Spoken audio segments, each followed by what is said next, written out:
makin dekat ke pernikahan makin banyak ujiannya. Banyak Bib, kalau tantangan Bib pasti banyak. Dari luar, dari dalam. Siapa namanya? Ramadan. Ramadan. Puasa enggak? Nama Ramadan tidak puasa. Astagfirullah. Astagfirullah. Astagfirullahaladzim.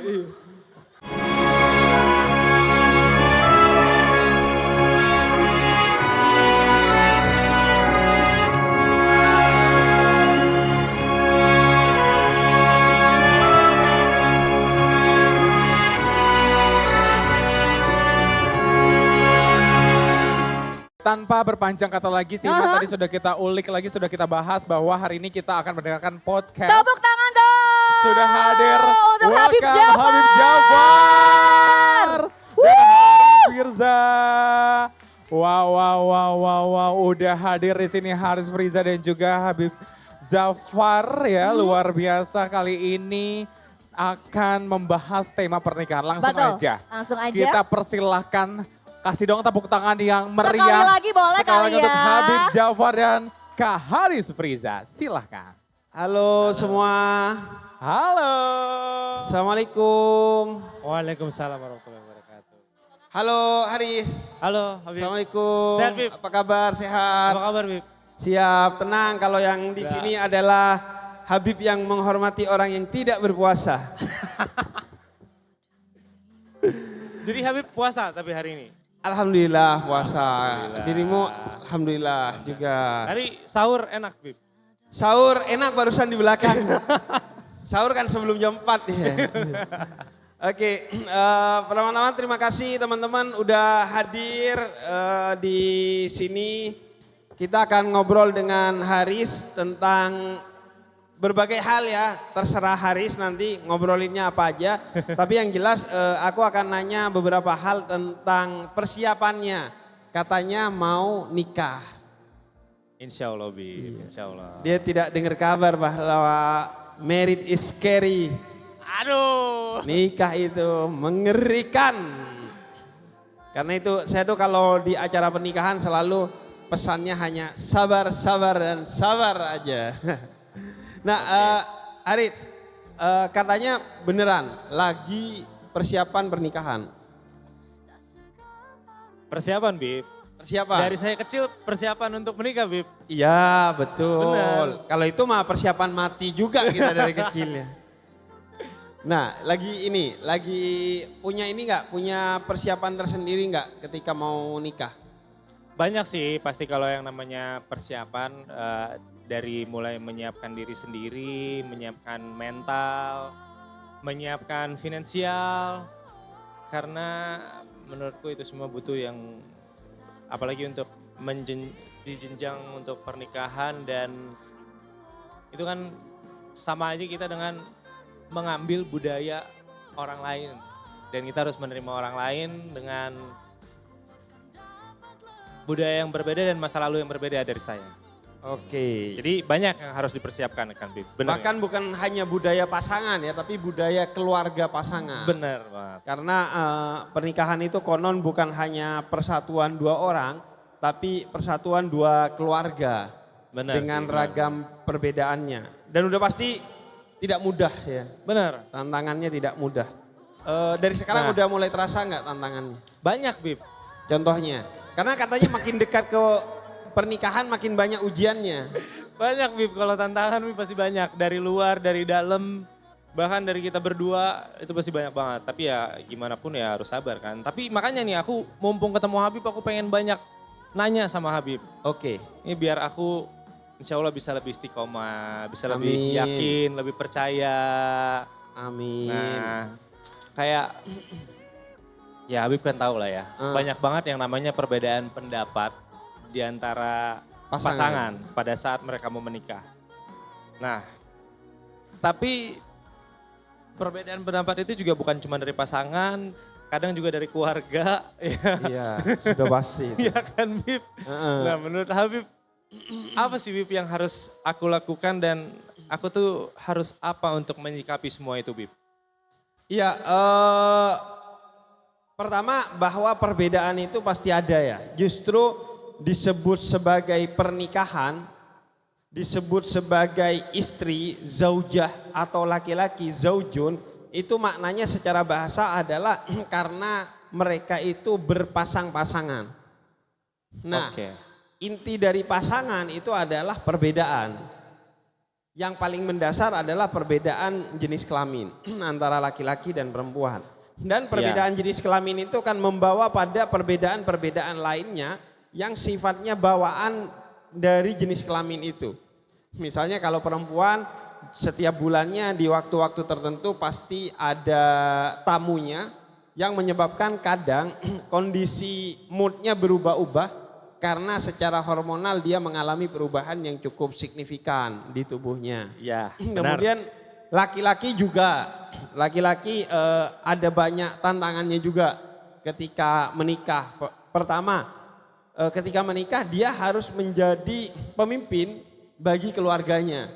Yang biasanya dia membawa diri seenaknya, ini tiba-tiba dia harus membawa diri sebaik-baiknya karena setiap langkahnya akan diikuti oleh istrinya. Kalau tidak diikuti dia harus memiliki komunikasi yang baik untuk membuat istrinya jadi ikut ke jalan dia, tentunya jalan itu jalan yang positif. Karena kalau jalannya negatif, Nabi katakan tidak ada kemaksiatan, tidak ada ketaatan dalam kemaksiatan. Nah, perbedaan itu udah pasti ada. Bukan hanya antara kita dengan pasangan kita, tapi segala sesuatu selain Allah itu diciptakan berpasang-pasangan. Langit bumi, atas bawah, kanan kiri, air api, tanah udara dan lain sebagainya. Segala sesuatu itu selain Allah. Yang menjadikan perbedaan kita dengan Allah, makhluk dengan Khalik, itu salah satu yang paling mendasar adalah kalau makhluk berpasangan, kalau Tuhan itu esa, tidak berpasangan. Nah, maka kita itu pasti ada perbedaan. Yang paling simpel deh, yang sering aku ceritakan dan ternyata relate dengan berbagai pasangan yang mendengar cerita aku ini. Perbedaan volume AC. Jadi jangankan perbedaan agama, kalau perbedaan agama sudah saya agak pesimis sudah, karena itu LDR terjauh itu. Ikan kalau menikah dengan burung ketemuannya di mana gitu kan, udah susah. Kalau beda agama itu bagi saya antara orang yang memang tidak serius dalam beragama atau ya tidak serius dalam pernikahannya. Karena kalau serius dia pasti akan duduk untuk ngobrolin, ini mau dibawa kemana nih urusan agama kita gitu. Nah, perbedaan volume AC aja, itu lumayan loh, ribet loh. Jadi saya itu volume AC-nya suka 30, dingin? enggak, suka panas. Oh, oke. Jadi di 28 atau paling kecil udah 25. Paling kecil tuh, kecil paling dingin. Paling dingin udah 25. Nah, istriku itu di 16. Paling tinggi di 18. Jadi akhirnya kalau aku bangun, aku naikin volume AC-nya, terus aku tidur enak. Akhirnya istriku ngerasa gak nyaman karena panas, kebangun, dia turunin ke 16, kemudian dia tidur. Terus karena kedinginan aku kebangun, naikin lagi ke 24, tidur, terus begitu sampai Dajjal datang ternyata ke kamar kita tuh. Dan ternyata itu relate dengan banyak orang. Bahkan kemarin aku podcast sama Pevita juga mengalami hal yang sama. Jadi dia AC-nya dingin, suaminya AC-nya hangat gitu. Dan itu aja udah lumayan. Aku sering tuh minimal debat, maksimal agak ramai sedikit kamarnya karena sekedar urusan perbedaan volume AC. Belum lagi perbedaan lainnya. Misalnya perbedaan antara pedes dan enggak pedes. Kalau salah satu dari kalian pedes tapi pasangannya enggak pedes, itu minimal bikin nasi goreng harus 2 kali pembuatan tuh. Yang pertama enggak pedes sampai selesai. Terus dituang ke piringnya, setelah itu baru ditambah sambal, kemudian digoreng lagi, baru ditaruh ke piringnya. Jadi itu aja udah ribet. Apalagi hal-hal lainnya, perbedaan suku, perbedaan kecenderungan dan lain sebagainya. Nah, bagaimana mengatasi perbedaan itu? Kalau dalam Islam adalah pertama harus ada yang namanya rahmat.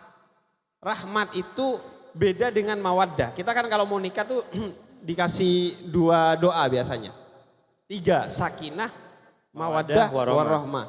Mawaddah itu cinta pada kesempurnaan. Oke. Cinta karena tampan, cinta karena cantik, cinta karena kaya, cinta karena begini dan begitu. Karena sesuatu berarti Karena ya? sesuatu. Karena sesuatu. Yang sifatnya kesempurnaan. Oke. Keindahan, kelebihan. Kalau rahmah itu cinta karena kekurangan. Jadi Oke. tetap mencintai dengan segala kekurangannya. Ini berarti yang susah. Ini yang susah. Jadi dengan segala perbedaannya, perbedaan yang kita anggap kekurangan, kita tetap mencintai dia. Itu ada, biasanya rahmah ini tumbuh belakangan. Makanya rahmah ini disebutnya kasih, bukan cinta. Orang Indonesia nyebutnya kasihan. Kenapa bini lo gak dicerain? Kasihan, dia nemenin gue dari nol. Wah, dioplos dong. Karena nemenin dari nol kan. Mohon maaf Bib. Aman ya? Aman Bib, aman, aman, aman. Aman sih. Aman. Tidak ada logonya. Iya Bib. Kalau pun ada kan oknumnya itu. Iya. Gimana sih? Tapi sekarang pindah ke sebelah nggak Bib? Sudah pasti dong. Nah, kemudian kenapa kamu tetap bertahan sama dia? Kasihan, dia sudah merawat anak saya dengan sebaik-baiknya. Kasihan, dia sudah nyiapin saya makanan setiap paginya. Kasihan, kasihan, kasihan. Kasihan itu yang membuat kita bertahan dengan pasangan yang berbeda dengan kita. Nah, kemudian yang kedua, yang terpenting juga adalah komunikasi tentu. Bagaimana pasangan itu mengkomunikasikan. Karena mereka kan saling mengisi. Maka harus saling berkomunikasi untuk saling tahu agar bisa saling berkolaborasi di antara perbedaan mereka.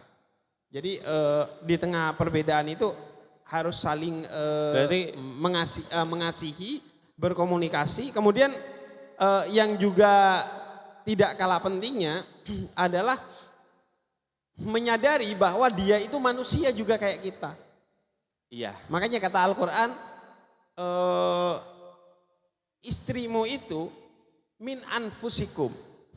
Orang seperti kamu, ada kekurangan. Maka sebagaimana dia menerima dan menghargai kekurangan kita, maka kamu terima dan hargai juga kekurangan dia. Dan yang terakhir ya niatnya harus ibadah. Kalau tidak niat ibadah ya kayaknya susah untuk menjalani pernikahan dengan segala kerikil-kerikil di tengahnya. Iya sih, itu benar sih. Nah tapi juga kan kalau misalnya di komunikasi itu juga banyak banget Bib. Biasa komunikasi itu kan sama dengan kayak aku sukanya gini, kamu sukanya gini, aku sukanya gini, kamu sukanya gini. Nah tapi di balik komunikasi itu kadang toleransinya kurang, jadi kayak masih tetap pada ego masing-masing gitu loh Bib. Iya. Nah itu tuh yang agak susah Bib. Iya terkadang. Karena gini, toleransi itu kan seharusnya menjadi kesadaran kita ya. Karena sedari awal walaupun tidak ada pasangan, kita itu kan harus menjadi pribadi yang toleran. Bukan hanya karena itu ajaran dalam Islam atau dalam berbagai agama. Tapi juga karena kan kita ini hidup dan berjalan karena toleransi. Gini deh, simpelnya. Kita itu kalau tanpa toleransi nggak akan bisa jalan dengan baik tuh. Karena jalan itu kan harus toleransi antara kaki kanan dan kaki kiri ya. Kalau mereka tidak saling toleransi jadinya pocong tuh. Jalannya lompat-lompat kan. Iya kan? Itu kan toleransi. Ketika kanan maju, kiri diem. Ketika kiri maju, kanan diem. Itu kan toleransi. Jadi kita dari awal aja hidup tanpa orang lain itu butuh toleransi. Bayangin, kalau tangan kanan tidak toleran kepada tangan kiri. Kalau tangan kiri gatal, dia gak akan garukin tuh. Enggak, gue gak mau garukin. Begitu juga sebaliknya. Bayangin kalau tangan gatal dan tangan kiri itu tidak toleran kepada tangan kanan. Maka dia gak akan garukin tuh. Jadi toleransi itu sedari awal adalah kesadaran kita seharusnya. Nah begitu juga ketika kita bertemu dengan orang yang berbeda, sudah sepatutnya kita mentolerir pada batas-batas yang oke untuk ditoleransi. Pada batas-batas yang tidak oke untuk ditoleransi, maka yang harus kita lakukan adalah edukasi. Makanya melalui komunikasi agar kita bisa berevolusi dari satu titik ke titik yang lebih baik. Jadi bukan hanya kita, tapi pasangan kita sama-sama bergerak. Bergerak kemana? Bergerak ke tengah untuk mencari titik tengah sebagai titik temu di antara dua orang yang berbeda. Udah pasti karena itu harus kita menerima dan siap serta melakukan perubahan. Nggak mungkin kita bawa setelan pabrik tuh ketika kita sudah menikah. Pasti akan ada perubahan-perubahan, kompromi yang harus kita lakukan agar kemudian kita bisa bertemu di tengah bersama-sama. Oke, benar sih. Setuju saya, Bib. Setuju ya? Setuju. Setuju. Walaupun agak susah ya, Bib. Nah, sekarang aku yang nanya ke Haris. Iya. Gimana bisa sampai yakin dengan pasangannya yang sekarang? Karena banyak tuh orang-orang yang gue sebenarnya cinta sama dia, suka sama dia. Tapi untuk yakin ke jenjang pernikahan itu level yang berbeda dari sekedar cinta dan suka. Dari sekedar ini dan itu. Pokoknya nikah itu kan sakral. Bagi siapapun nikah itu sakral. Kalau di Islam nikah itu disebutnya ibadah. Kalau di Kristen nikah itu artinya dipersatukan oleh Tuhan dan tidak akan pernah bisa dipisahkan oleh manusia. Bayangin, apapun keadaannya Anda gak boleh cerai itu. Jadi nikah itu kan sakral dalam semua agama. Nah, gimana memutuskan oke, kita akan menikah. Ini prosesnya panjang ya, Bib ya. Oke. Karena kebetulan aku sama calon istriku pun kita udah selama berhubungan, udah hampir 5 tahun. Oke. Iya, jadi menurutku setelah apa yang aku jalanin sama dia dan setelah apa yang aku hadepin, oke, ini orang masih bisa gue toleransiin nih dengan kekurangannya dia. Dan menurutku untuk menjadi seorang ibu nanti dari anak-anak aku, dia bisa menjadi seorang ibu yang baik.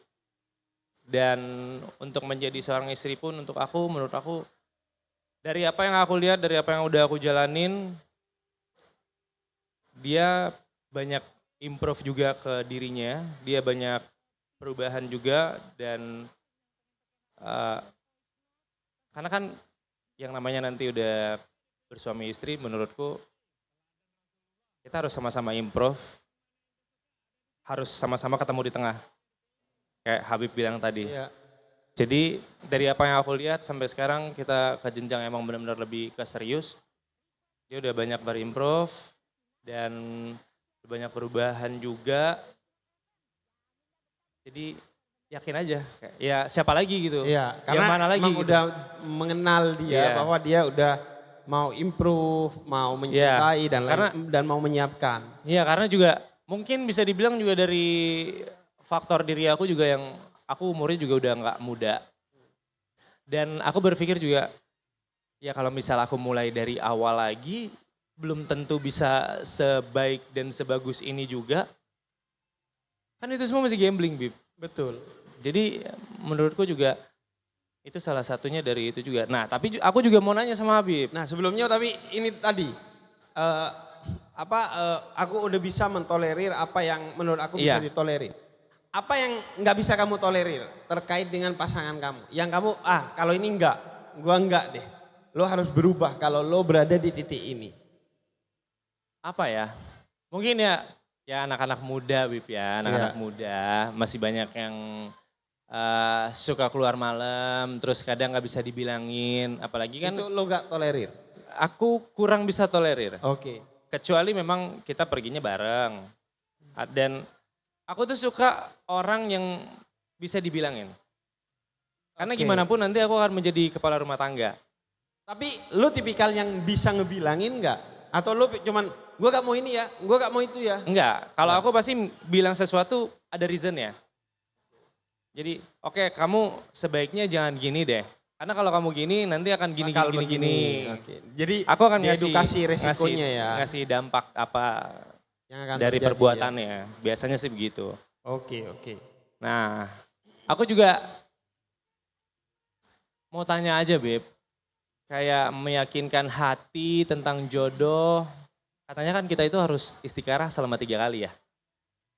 Ada yang skemanya seperti itu. Nah, tapi kadang kalau misal kita belum yakin, walaupun kita udah istiqoroh, kita udah berdoa, udah kita apa, itu apa solusinya Bib? Putus? Oke.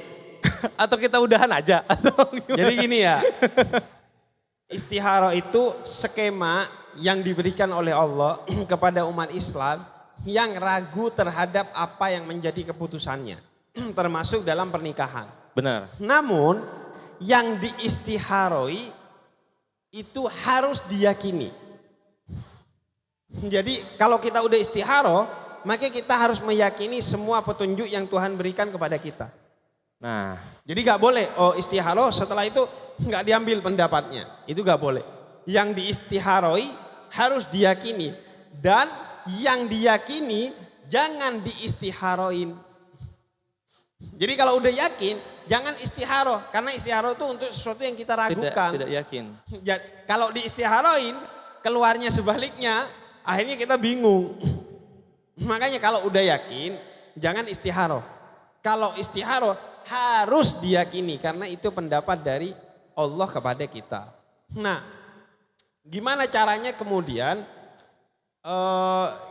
kita memilih, ini benar nggak ya jodoh saya atau enggak? Kuncinya satu kalau di Quran, sakinah. Sakinah itu artinya mendamaikan. Sakinah itu akar katanya sakana yaskuru. Sakan itu artinya tempat untuk berteduh, rumah. Atau kayak tempat ini, kayak tenda ini. Jadi sakinah itu artinya memberikan rasa damai. Seperti rumah yang atau tenda ini, dia tidak menghindarkan kita dari turunnya hujan. Dia tidak membuat kita akhirnya tidak jadi turun hujan. Tapi dia membuat kita tidak kedinginan dan tidak basah ketika hujan. Dia tidak menghentikan matahari, tapi dia tidak membuat kita kepanasan dan berkeringat ketika matahari itu ada. Nah, begitulah rumah, maka begitulah juga pasangan. Dia mungkin tidak menyelesaikan masalah-masalahmu di kantor. Dia mungkin tidak akan menyelesaikan masalah-masalahmu di jalan. Dia tidak akan menyelesaikan masalah-masalahmu di luar mungkin, tapi paling tidak kalau ada di dekatnya dan dipeluk dalam dekapannya, kamu merasa damai di tengah masalah-masalah yang ada di luar sana. Makanya sakinah itu artinya kedamaian. Nah, mana jodoh saya adalah orang yang berapapun jumlah dan besar masalahmu, ketika ada di sampingnya, lu merasa dunia baik-baik aja. Dunia bisa gua handle. Jadi kayak kan itu ada tren-tren di TikTok, akan kuhadapi semua. Asalkan aku di samping istriku. Akan kuhadapi semua, asalkan ngopi dulu misalnya kan. Ya ini, seseorang yang ketika lo ada di sampingnya itu lo damai. Kemudian yang kedua, seseorang yang sejak lo kenal dia, lo menjadi lebih baik. Sadar ataupun tidak sadar, langsung ataupun tidak langsung. Lo gak kerasa setelah kenal dia, wih akhirnya gue puasanya gak bolong. Wih akhirnya gue sholatnya lebih baik. Wih akhirnya gue makin rasional. Oh akhirnya gue makin begini, akhirnya gue makin begitu. Kalau lo ketemu dengan model begitu, berarti dia adalah jodoh kita. Kalau dia cuma jadi pembelajaran dalam hidup, Termasuk dia mau jodoh kita pada saat itu berarti. Iya, kalau akhirnya kita berpisah dengan dia, berarti ya jodohnya hanya sebatas itu. Berarti jodoh itu pun ada waktu tersendiri dia. Sebenarnya. Jodoh itu ada waktunya, tapi ada juga yang tidak ada waktunya. Intinya jodoh itu artinya pasangan. Siapa yang menjadi pasanganmu berarti dia jodohmu. Kalau dia selesai sebagai pasanganmu berarti dia selesai. Ada yang jodoh selesainya di tengah perjalananmu di dunia. Mereka yang bercerai akhirnya. Ada jodoh yang hanya di dunia. ada jodoh yang di dunia hingga di akhirat. Siapa jodoh yang di dunia aja dan hingga di akhirat? Ummu Salamah pernah nanya ke Nabi Muhammad. Ummu Salamah ini sebelumnya menikah dengan orang lain, kemudian wafat, akhirnya dinikahi oleh Nabi Muhammad. Dia tanya, Nabi, nanti di akhirat jodoh saya siapa? Kemudian kata Nabi Muhammad, jodohmu adalah orang yang terbaik akhlaknya dari suami-suami kamu. Artinya Nabi Muhammad dong. Ya. Jadi pasangan yang tidak baik akhlaknya di dunia, walaupun dia tidak bercerai, jodohnya cuma hanya sampai dia mati. Tapi kalau dia terbaik akhlaknya, maka dia akan menjadi jodoh di dunia hingga di akhirat kelak. Oke, Bib. Makanya saya selalu bilang ke istri saya, akhlak kamu jangan baik-baik aja lah, biasa aja lah. Masa kita masih di akhirat jodoh lagi gitu. Ya. Udah di dunia jodoh, di akhirat jodoh gitu. Masa mau ganti-ganti sih, Bib? Enggak, tapi Bib, aku pengen nanya yang tadi sih, Bib. Katanya kan jodohnya itu adalah akhlak yang terbaik. Tapi kan itu untuk istri. Iya. Tapi bagaimana dengan suami, Bib? Bagi suami juga sama. Suami istri itu akan bersatu lagi di akhirat kalau keduanya itu sama-sama menjaga akhlaknya yang baik. Oke. Dan kalau istri lebih mudah lagi karena ya suami itu gak ada privilege masuk surga. Tapi istri ada privilege masuk surga. Apa? Surga jalan terluas bagi seorang istri adalah dia mendapatkan ridho dari suaminya.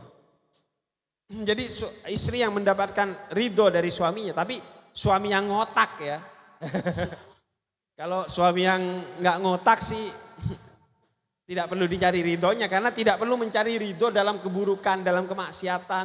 Tapi kalau suami kamu baik dan kamu tidak mendapatkan ridhonya, satu pintu surga tertutup. Jadi istri itu akan masuk surga dari satu pintu yang khusus para istri, yaitu istri yang mendapatkan ridho suaminya. Makanya Sayyidah Khadijah itu istri Nabi Muhammad sebelum kenal Nabi menjadi orang terkaya di Mekah. Setelah kenal Nabi Muhammad, hartanya dikasih ke Nabi Muhammad untuk dakwah hingga menjadi orang termiskin di Mekah yang mau beli kain kafan ketika wafat aja gak bisa. Ketika mau wafat beli kain kafan gak bisa, akhirnya minta ke Nabi Muhammad melalui putrinya karena sungkan. Ditanya oleh putrinya, sungkan kenapa? Kan cuma mau minta kain kafan dari sorbannya Nabi Muhammad. Kemudian kata Sayyidah Khadijah, karena saya ngerasa belum melakukan apa-apa kepada suami saya. Makanya mintakan sorbannya untuk jadi kafan saya dan mintakan ridho kepada Nabi Muhammad atas saya sebagai istrinya. Udah ngasih semua hartanya tuh. Hartanya Sayyidah Khadijah itu sepertiga perputaran duit di Mekah. Triliunan kalau zaman sekarang. Jadi kalau ada orang terkaya di Indonesia nomor 3 itu Sayyidah Khadijah. Wafatnya beli kafan aja gak punya. Karena semua duitnya dikasih ke Nabi Muhammad. Untuk dakwah. Dan itu masih ngerasa belum melakukan apa-apa dan belum sah untuk mendapatkan ridho sehingga kemudian masih minta kepada Nabi Muhammad.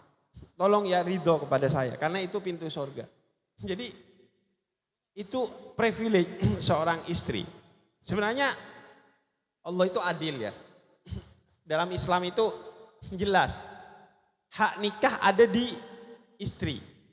Makanya laki-laki ketika nikah nanti ngomongnya apa? Saya Nikah. Saya terima nikahnya. Saya terima. Jadi hak nikah itu ada di istri. Gak bisa laki-laki, yuk gua nikahin lo, gak bisa. Istri bisa, gua nikahin lo. Gua mau, jadi. Kalau suami bilang, gua nikahin lo, gak bisa. Karena hak nikah di Islam itu ada di istri. Hak cerai ada di suami. Istri gak bisa, gua cerain lo, gak cerai. Istri minta dicerain boleh. Tapi istri ngucap cerai, nggak jatuh cerai. Tapi kalau suami ngucap cerai, walaupun bercanda, jatuh talak. Cerai itu orang. Jadi suami tinggal bilang, cerai. Hak cerai ada di suami. Hak nikah ada di istri. Adil. Kenapa? Karena kalau hak nikah ada di suami, setiap hari suami itu menikah.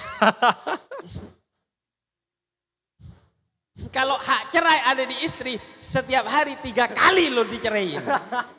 Lo salah naruh anduk, cerai. Lo salah ini, cerai. Lo salah itu, cerai. Jadi Allah adil. Hak cerai nggak dikasih ke perempuan yang emosional, baperan, dikit-dikit cerai.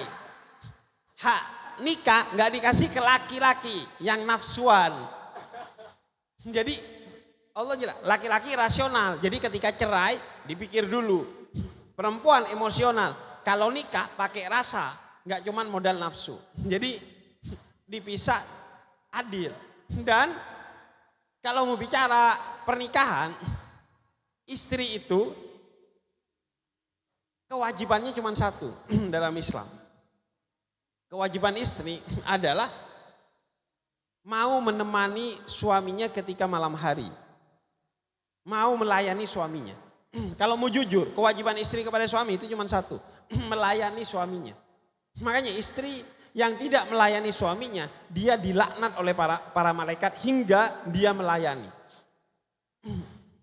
Selain itu tugas suami. Nafkah, tugas suami. Ngasih makan, tugas suami.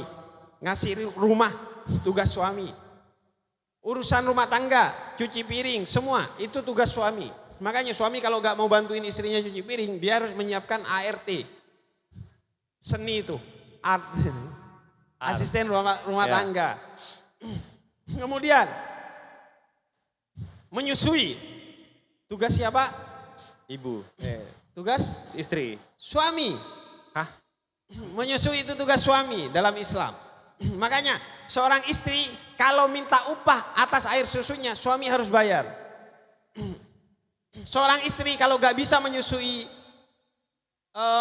anaknya, maka seorang suami harus mencari ibu persusuan, bukan dinikahi.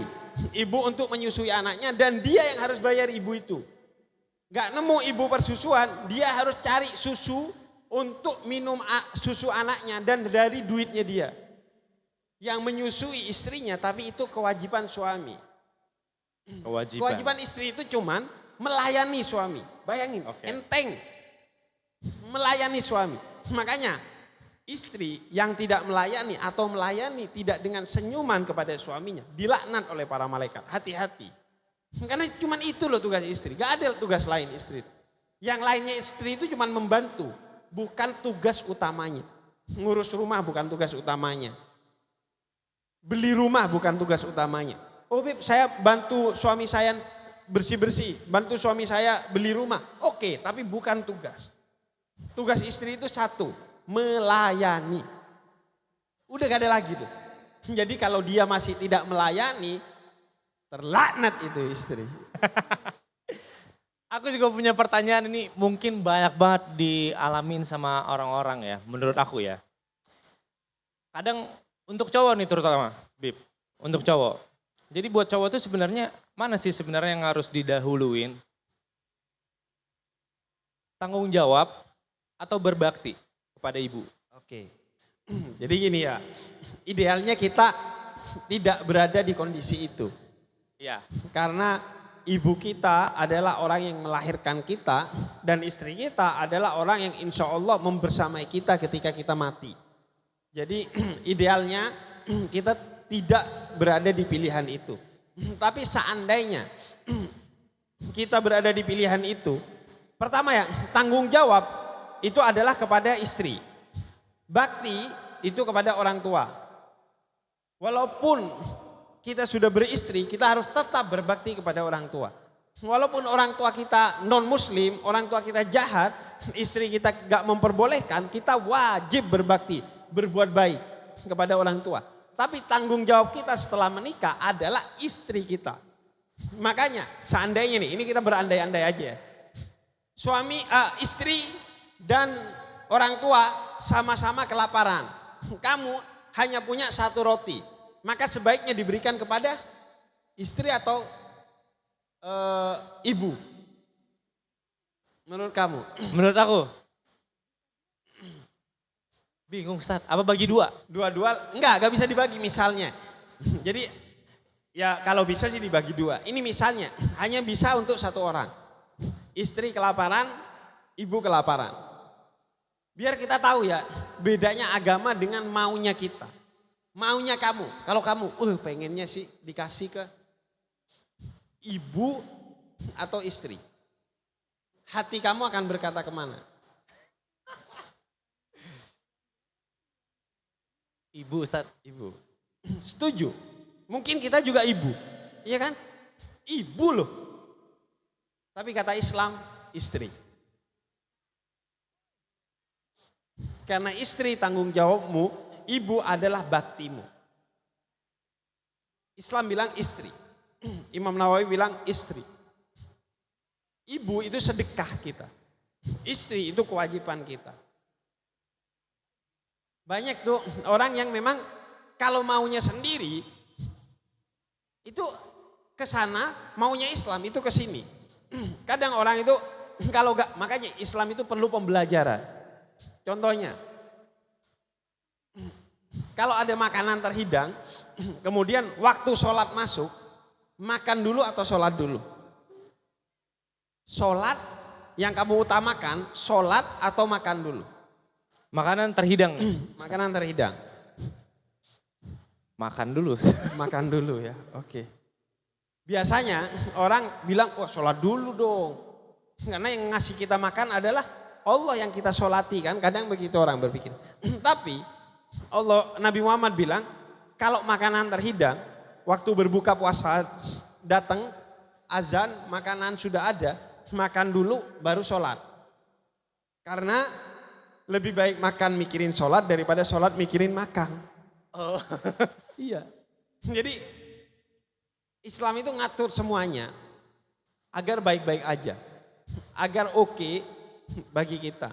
Makanya gini, menghormati orang yang berpuasa atau menghormati orang yang tidak berpuasa. Seharusnya kan menghormati orang yang berpuasa ya. Iya. Tapi Islam ngajarin menghormati orang yang tidak berpuasa. Kenapa? Karena orang yang berpuasa itu sudah terhormat, yang menghormati adalah Allah, tidak butuh kehormatan dari manusia. Mau menghormati oke, enggak menghormati enggak apa-apa. Tapi kalau orang yang tidak berpuasa harus kita hormati. Agar apa? Agar dia tahu bahwa kita ini menghormati dia karena kita berpuasa. Sehingga siapa tahu dia jadi terinspirasi untuk berpuasa. Makanya dalam Islam, kalau kita lagi bukan puasa wajib, puasa sunnah. Puasa sunnah, datang ke kafe sama teman-teman kita, mau ngobrol. Hari Senin lagi puasa kita, mau ngobrol, kemudian teman kita pesen makanan. Lu makan juga dong. Wah enggak deh, gua ntar deh makannya. Ah enggak mau gua, kalau lu enggak makan, gua enggak makan juga deh. Maka kita wajib membatalkan puasa sunnah kita. Serius Ustaz? Iya. Untuk menghormati orang yang tidak berpuasa. Kalau puasa wajib? Kalau puasa wajib ya enggak. Karena wajib. Karena itu wajib. Tapi kalau puasa sunnah dianjurkan untuk berhenti berpuasa menghormati tamu. Makanya kalau lagi puasa sunnah cari tamu. Ajak dia makan. Kalau dia gak ngajak kita makan juga, serius loh, gue gak diajak nih. Tapi kalau misal kita batalin itu, puasa kita tetap berpahala nggak? Dihitung telah melakukan pahala puasa. Dihitung sudah mendapatkan seolah-olah kamu berpuasa sehari itu. Oh oke. Besok saya puasa sunnah, saya ajak teman saya makan. Jadi begitu. Jadi Islam itu mengatur semuanya dengan baik. Agar kita itu menjadi pribadi yang baik. Bukan hanya ke sesama kita, tapi ke orang-orang yang berbeda dengan kita. Oke. Nah, saya juga punya pertanyaan lagi, Ustadz. Banyak banget Bib, pertanyaan-pertanyaan ini sebenarnya, tapi ini juga salah satu pertanyaan yang mungkin lumayan penting ya. Karena kalau nih, misal kita mau nikah, tapi itu karena kita termotivasi dengan orang-orang sekitar kita yang udah menikah. Itu baik gak sih Bib? Iya. Kalau sekedar Jadi termotivasi. FOMO nikah. Iya. Jadi kalau sekedar termotivasi nggak ada masalah. Tapi kalau menikahnya karena mereka itu jadi masalah. Iya kayak, mereka udah pada nikah nih, masa gue belum, gue nikah gitu. Betul. Jadi itu yang jadi masalah. Marriage is scary. Menikah itu mengerikan kalau menikahnya karena 3 hal. Pertama, karena nafsu, bukan karena hati. Suatu hari nafsu itu akan hilang, maka tidak ada yang tersisa dari pernikahanmu. Yang kedua, menikah karena mau, bukan karena mampu. Suatu hari kemauanmu hilang dan kamu tidak mampu mempertahankan pernikahan itu. Yang ketiga, menikah karena orang lain, bukan karena diri sendiri. Suatu hari orang lain hilang, tinggal kamu dan istrimu, dan kamu tidak mampu mempertahankan istrimu atau suamimu. Satu lagi, karena di waktu yang cepat, bukan di waktu yang tepat. Waktu yang cepat bukan Bukan di waktu yang tepat. Saya kalau ditanya, kapan waktu yang tepat untuk menikah? Tergantung kepada dirimu. Kalau kamu butuh referensi, Sayyidah Khadijah dinikahi oleh Nabi Muhammad umur 40. Artinya gak ada masalah nikah di waktu tua. Nabi Muhammad menikahi Sayyidah Khadijah di umur 25. Artinya tidak ada masalah menikah di waktu yang muda. Tergantung kepada kamu. Kamu mau mampunya kapan? Yang menurut kamu, oke nih, waktunya saya menikah. Tapi kan kita juga susah Bib untuk tahu kita udah siap apa belum. Kalau kita gak tahu kita siap apa belum, apalagi kita harus mempelajari istri kita nanti yang akan jadi pasangan kita. Kalau kepada dirimu sendiri aja gak tahu, apalagi ke orang lain, maka pasti sudah belum. Tapi kan banyak banget nih orang-orang, teman-teman juga bilang, udahlah yang namanya nikah itu pasti nggak akan bisa yakin 100%. Pada batas tertentu iya. Kita itu tidak akan pernah bisa yakin 100% dan mengenal 100% pasangan kita. Jangankan pasangan ya, makanya ya saya itu termasuk orang yang menganggap pacaran itu tidak masuk akal. Orang pacaran itu bagi saya bullshit aja.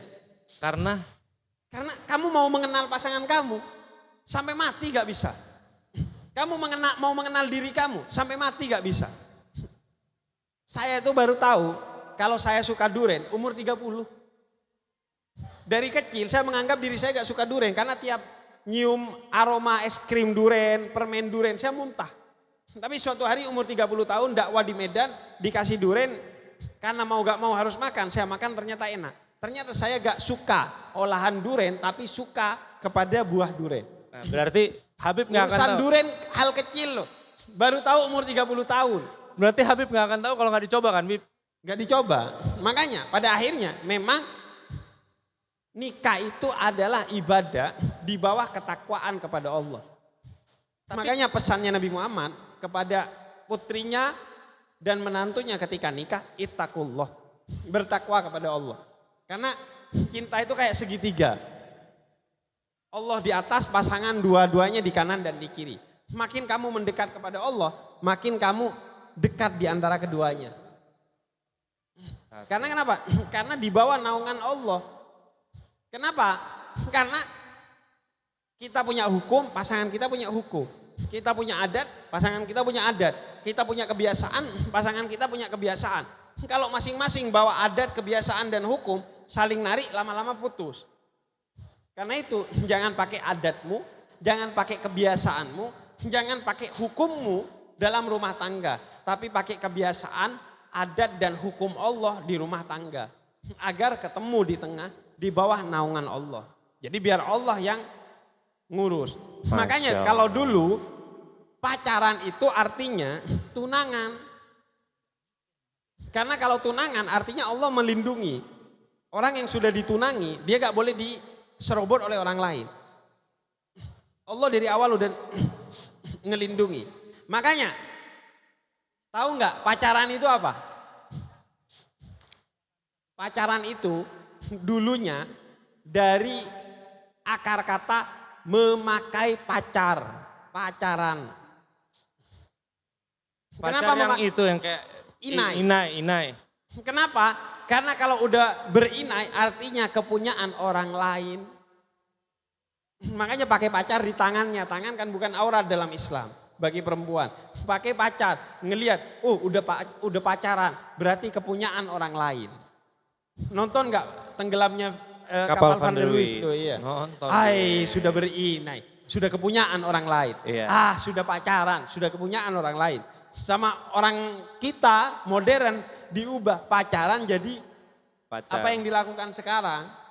Ah. Nah itu ada Ada istilahnya tersendiri tuh. Orang yang mengubah pacaran dari tunangan ke apa yang dilakukan seperti sekarang tuh. Ada istilah khusus tuh yang pas untuk itu. Apa Bib? Tolol. Makasih ya Bib.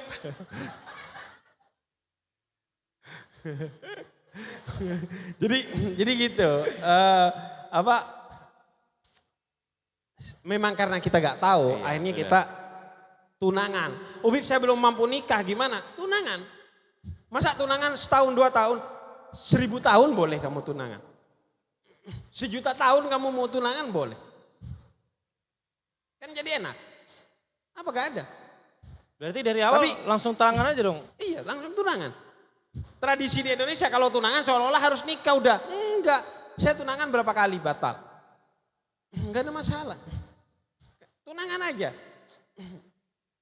Tapi kan Berarti tips kalau and trick tunangan nih. nggak bisa ngapa-ngapain, Bib. Lah, kalau kamu ngapa-ngapain, bayangin, kamu mau mengotori rahim seorang perempuan yang nanti dia akan dititipkan anak kamu. Apa jadinya masa depan anakmu? Kalau sebelum kamu nikahi, rahimnya sudah kamu kotori. Sebelum kamu nikahi, tubuhnya kamu kotori. Makanya banyak cewek setelah dipacarin lama, diputusin. Karena kenapa? Karena lelaki bangsat itu akan menikahi perempuan yang yang nggak pernah diapa-apainnya. Biar rumah tangga saya baik-baik saja. Lah, karena itu jangan apa-apain orang yang kamu cintai sedari awal. Makanya kalau diapa-apain kemungkinan besar gak dinikahin. Kalau dinikahin jadi aneh. Karena awalnya udah saling melakukan kekotoran. Jadi makanya rasional sebenarnya. Sebenarnya masuk akal. Cuman karena kita gak pernah mikir ya udah nafsu ya. Jadi kayak gak masuk akal semuanya. Nah dari tadi kayaknya Riz banyak pasangan-pasangan yang nah gitu. Banyak ini Bib tuh. Nah gitu. Nah, Di ini. depan, di sana. Tuh, kayaknya ya. Jadi siapa tahu. Iya siapa Iya. tahu mau. Enggak siapa tahu ada yang mau menikah juga pengen ngobrol-ngobrol, nanya. mau gitu. nanya, mau nyindir. Nah ini momen nyindir paling enak. Bayangin nyindir pakai mulut saya. Nanti biar saya yang bilangin. Silahkan. Coba ada yang mau, kalau ada yang mau bertanya, mumpung ada Habib Jafar di Terserah. sini, boleh tunjuk Mau nanya. tangan. Nah nih 1, kan. 2, 3 tuh. Banyak Ada yang loh, cowok Bib. 1. Iya. Kayaknya dia punya masalah dengan istrinya tuh. Enggak, ini belum menikah Bib. Belum ya. Udah menikah nggak? Belum kan, Belum. benar Bib, mau Oke. nikah ini. Siapa namanya? Ramadan. Ramadan. Puasa enggak? Nama Ramadan tidak puasa. Astagfirullah. Astagfirullah. Astagfirullahaladzim. Nama adalah doa. Mungkin dia lagi perjalanan, mungkin dia sakit. Atau mungkin dia sebenarnya, Musafir Bib. enggak, mungkin dia nyembah tep sebenarnya itu. Namanya doang Ramadan. Enggak. Ayo silakan Ramadan. Beb, misalkan kita dijodohin ya Beb ya sama orang tua kita. Terus kita nolak, itu durhaka gak ya Beb? Durhaka gak? Iya. Kayaknya problem pertama kamu adalah ngomongnya kecepatan ya. Sehingga orang tua kamu nganggep, kayaknya anak saya gak bisa milih jodoh deh. Karena jodoh itu kata Habib, di waktu yang tepat bukan di omongan yang cepat. Iya kan kalau Beb, dijodohin. kita dijodohin sama orang tua kita. Terus kita nolak, itu durhaka gak ya? Iya. Jadi Durhaka nggak Bib? Jadi restu orang tua yang nantinya menjadi wali kita itu adalah salah satu dari rukun pernikahan. Dalam Islam rukun nikah ada 5. 1 ada pasangan laki-laki, 2 ada pasangan perempuan, 3 ada wali nikah, 4 ada saksi, 5 ada akad nikah. Nih 5. Jadi restu orang tua penting. Tapi orang tua kata Nabi Muhammad tidak boleh memaksa anaknya, apalagi dengan menggunakan skema tidak merestui, kalau anaknya sudah punya pilihan yang baik untuk dinikahi. Orang tua gak boleh maksain jodoh kepada anaknya, walaupun baik kalau anaknya gak cinta. Orang tua hanya memfasilitasi anaknya untuk menemukan jodohnya yang terbaik. Dan orang tua tidak boleh merestui anaknya kalau sudah confirm pasangan yang dipilih itu memang sudah ahli maksiat. Jadi kalau gak direstui oleh orang tua gak bisa nikah, maka harus bujuk orang tuamu dengan emosional. Emosional itu maksudnya dari hati ke hati ya, bukan marah-marah ya. Pendekatan.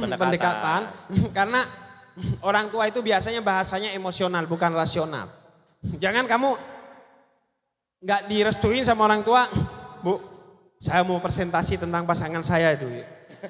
PDB-nya per tahun, Bu, karena dia ASN, Bu, itu di 70 juta loh, Bu. Ini pasif income yang baik loh, Bu. Enggak. Bu, Ibu pengen nggak saya seneng? Pengen. Ya udah, restui saya untuk menikahi pasangan saya. Pakai bahasa emosional. Ayah pengen saya bahagia, nikahkan saya dengan dia. Insya Allah itu membuka hatinya. Nah, kalau tidak mengikuti permintaan orang tuanya, tidak durhaka. Karena orang tua harus hanya mengusulkan, bukan memaksa. Jadi durhaka artinya tidak berbuat baik kepada orang tua. Orang tua bilang, kamu nikah dengan si B ya. Apaan sih Bu? Semua diurus sama ibu. Itu durhaka, bukan penolakannya. Cara menolaknya tidak baik-baik saja. Durhaka itu tidak baik kepada orang tua, bukan tidak taat. Taat itu hanya kepada Allah dan Rasulnya. Kepada orang tua taat kalau orang tuanya sesuai dengan Allah dan Rasulnya. Kalau gak sesuai wajib ditolak, tapi tetap berbuat baik, berkata baik. Karena seorang ibu pernah ditanya, Ibu melahirkan itu kan sangat sakit ya. Ada enggak sesuatu yang lebih menyakitkan dari melahirkan seorang anak? Kata ibu itu ada. Yaitu ketika seorang anak membentak ibunya ketika dia telah bisa berkata-kata. Padahal kata-kata itu ibunya yang mengajarkan. Jadi berbuat baik itu artinya berkata-kata, bersikap dengan baik, yang itulah bakti kepada orang tua. Mantap Ramadan. Makasih Bib. Gimana Ya, Mas Ramadan? sama-sama. Udah Bib. Ramadan. Mas Ramadan. Mas Ramadan puasa Mas. Haris, siapa lagi Haris?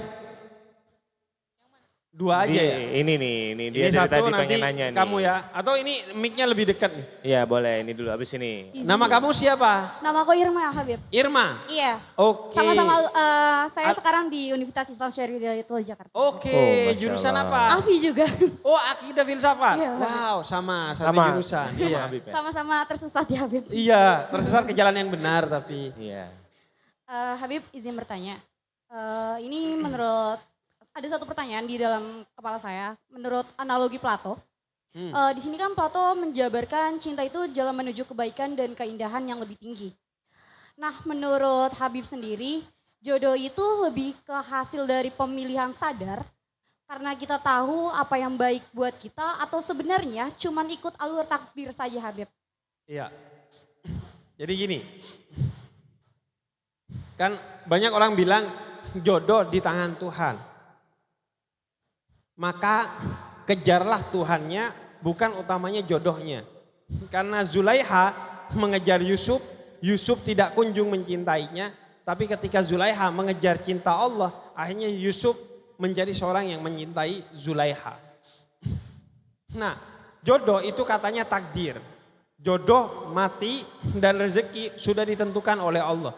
Artinya jodoh, takdir dan takdir dan rezeki itu di bawah kuasa Allah dan sudah diketahui oleh Allah. Tapi manusia harus berusaha untuk mencari jodohnya.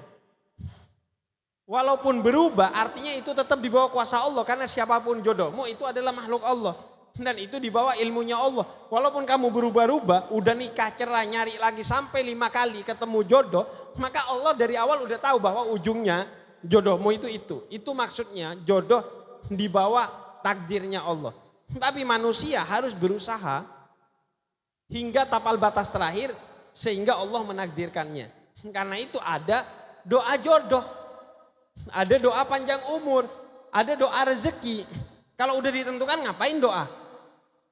Makanya boleh doa, ya Allah jadikanlah dia anak akidah filsafat itu sebagai jodohku. Misalnya boleh. Bahkan jodoh itu, bahkan doa itu harus spesifik. Sebagai simbol kita serius. Ya Allah berikanlah duit 2 miliar di umur yang ke-30 tahun. Enggak apa-apa. Yang enggak boleh, ya Allah jodohkanlah saya dengan Vera misalnya. Atau dengan Cynthia. Kalau bisa, ya Allah jodohkanlah saya dengan Cynthia. Kalau Cynthia bukan jodoh saya, ya Allah jadikanlah agar Cynthia sebagai jodoh saya. Kalau ternyata masih belum bisa, ya Allah matikanlah calon jodohnya Cynthia, biar akhirnya dia menikah dengan saya. Itu namanya mendikte Allah, gak boleh. Mendikte Allah gak boleh. Tapi spesifik boleh. Ya Allah jadikanlah si A, si B, si C jodoh saya. Boleh. Ya Allah dapatkanlah rezeki sekian di umur yang sekian. Boleh. Ya Allah jadikanlah aku wafat setelah ibuku, karena ibuku kayaknya tidak bisa hidup tanpaku. Boleh. Tapi jangan maksa, jangan mendikte, karena Allah yang lebih tahu apa yang terbaik untuk kamu. Asa antakrahu syai'an wa huwa khairul lakum wa asa an tuhibbu syai'an wa huwa syarrul lakum. Bisa jadi apa yang kamu anggap baik itu bukan yang terbaik untukmu. Allah yang Maha tahu. Dan bisa jadi apa yang kau anggap buruk itu justru baik bagimu, karena Allah yang Maha tahu apa yang terbaik untukmu.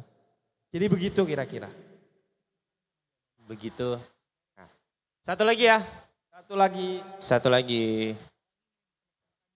Assalamualaikum warahmatullahi wabarakatuh. Waalaikumsalam warahmatullahi wabarakatuh. Bib, aku mau nanya. Nama kamu dulu siapa? Oh, nama aku Septi. Septi.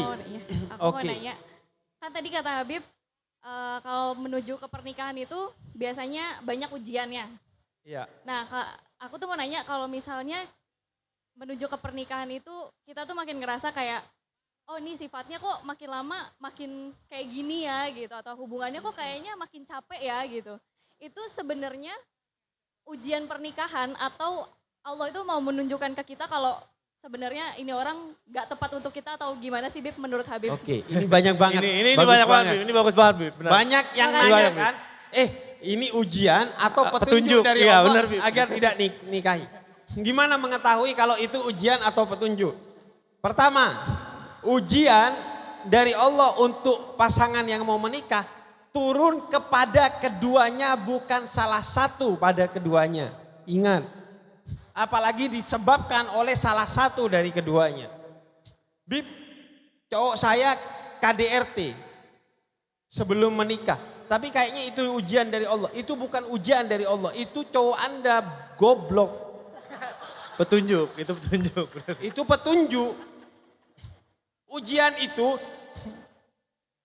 keduanya merasakan dan menjalani bersama-sama untuk menyelesaikan ujian itu. Bukan salah satu.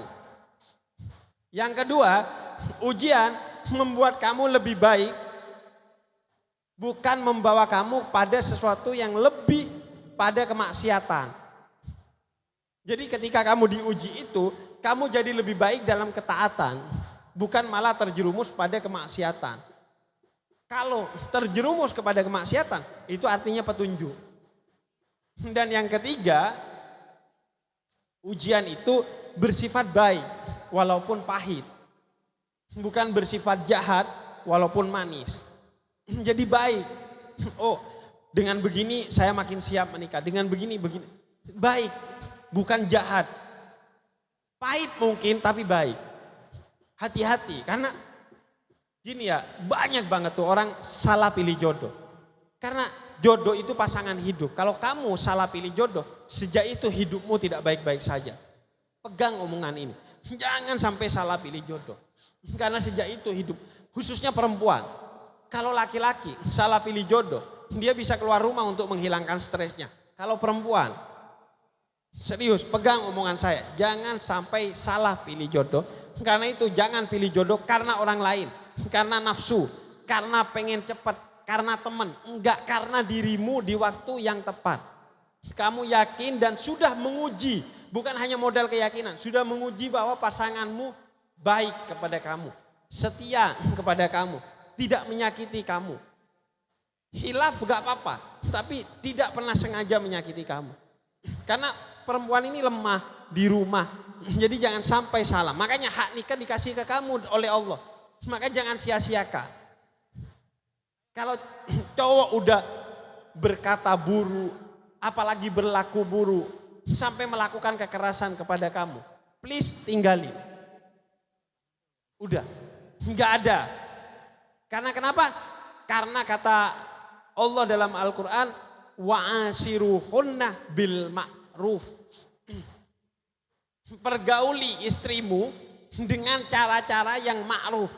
Tahu ma'ruf? Ma'ruf itu sudah pasti benar, sudah pasti baik, sudah pasti bermanfaat, dan ma'ruf ini artinya cara-cara yang populer di masyarakat. Kalau suami kamu, calon suami kamu udah aneh menurut masyarakat dalam pengertian yang negatif, aneh, maka berarti dia tidak ma'ruf. Pergauli istrimu dengan ma'ruf, dengan cara yang masuk akal. Misalnya suami kamu minta kamu berpakaian yang menutup aurat, artinya benar, baik, bermanfaat, tapi aneh menurut orang, maka berarti itu gak ma'ruf, gak populer. Jadi pegang itu khususnya buat perempuan. Karena perempuan kalau udah salah pilih pasangan, berarti dia salah pilih imam. Kalau salah pilih pasangan, dia gak bisa kemana-mana. Dia berada di bawah relasi kuasa suaminya. Jadi, please, pertimbangkan sebaik-baiknya. Jangan salah pilih. Libatkan Allah dalam pilihan itu. Jangan coba-coba main-main dengan jodoh. Karena kamu akan hancur hidup. Betul-betul kamu hancur. Kalau kamu salah pilih jodoh. Jadi, pertimbangkan sebaik-baiknya. Kalau laki-laki sih salah, dia bisa keluar rumah. Dia stres dengan istrinya, dia keluar rumah. Dia stres dengan istrinya, dia gak ikuti istrinya. Tapi kalau istri harus ikuti suami. Seringnya di dalam rumah. Bayangin, ngelayani suami tapi suaminya bajingan. Kalau istri, kalau suami istrinya gak baik, ya udah. Apa? Gak mau layani. Cari makan di luar. Bisa pesan online. Gak mau masak. Beli di restoran. Pesan tinggal online. Tapi kalau istri, makanya harus lebih hati-hati. Agar semuanya baik-baik saja. Itu mungkin ya. Ya. Itu. Nah itu dia. Karena ini sudah jam 3 lebih. Udah mau asar. Dan karena kita berpuasa ya. Bacot terus dari tadi, agak haus. Habis ini sahur dulu lah Bib, habis ini sahur dulu. Buka. Sahur dulu biar kuat, puasanya sampai buka. Ya, jadi itu mungkin ya dari kita. Dari Haris ada ini enggak? Sesuatu yang ini tentang pernikahan. Sampai Atau sini tentang sih. pasangan. Sampai sini sih alhamdulillah sih aku udah banyak ya dapat ilmu dari Kamu Habib. setelah ngobrol-ngobrol ini makin Jadi, yakin dicepetin? Makin tambah yakin Bib. Dicepetin? Makin tambah yakin. Kalau bisa besok. Sungguh bohong ya. Beneran Bib, beneran. Iya, Bib, tapi beneran. iya. Tapi makin Kalau kamu tambah nemuin yakin. pasangan yang baik, kamu nyesel kenapa gak nikah dari dulu. Benar. Tapi kalau pasangan yang buruk, kamu nyesel kenapa nikah. Jadi berhati-hatilah. Semoga kita dipertemukan dengan jodoh terbaik. Amin. Dan ini bulan Ramadan, apalagi sudah menjelang 10 hari terakhir bulan Ramadan, ada Lailatul Qadar, manfaatkan dengan baik untuk beribadah dan berdoa. Ingat, Lailatul Qadar 5 hari doang. Malam 21, malam 23, malam 25, malam 27, malam 29. Kamu dikasih oleh Allah 365 hari, Allah minta 5 hari doang. Yang di malam Lailatul Qadar ke ibadah, kebangetan. Dikasih waktu 365 hari, Allah minta 5 hari gak dikasih. Berarti kamu the real orang yang pelit. Semoga Ramadan kita menjadi Ramadan terbaik. Dan ingat, bisa jadi ini Ramadan terakhir kita, maka jadikanlah ini Ramadan terbaik bagi kita. Ada teman di luar sana yang dulunya masih Ramadan sama kita, sekarang udah gak Ramadan sama kita. Bisa jadi tahun depan kita udah gak bertemu dengan Ramadan, maka jadikanlah ini the best Ramadan bagi kita semua. Ya. Terima kasih ya Haris. Makasih ya Bib. Thank Makasih you, banyak ilmunya Bib. Haris. Terima kasih teman-teman semua. Semoga bermanfaat. Amin. Wassalamualaikum warahmatullahi wabarakatuh. Waalaikumsalam warahmatullahi wabarakatuh. Terima kasih banyak Habib Zafar dan juga Kak Haris tadi luar biasa.